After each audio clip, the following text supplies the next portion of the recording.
है। बुखारी चावल बना रहे हैं भाई।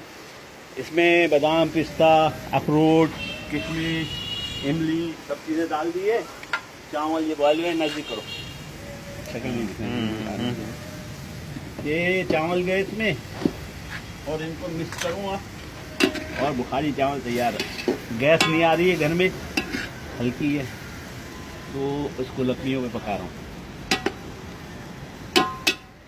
ये अल्हम्दुलिल्लाह चावल थोड़ी देर में तैयार। बकरा मैंने पूरा तैयार किया है, वो ओवन में रखा है। इंशाअल्लाह उसको ऊपर रखूँगा, फिर आपको दिखाऊँगा। ये लो तारीख को हिलाओ, हिलाओ।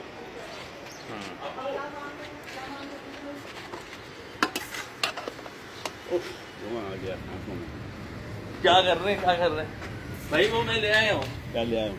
मैं गैस का सिलेंडर ले आया हूँ। अब क्या ले आया हूँ? 5 हमने यहाँ पका दिया, खाली वही उसको फ्राई करनी है। उसमें लगा उसमें लगा दो, जाके ओवन में लगा दो। लगा दूँ ना ओवन में? हाँ, ओवन में।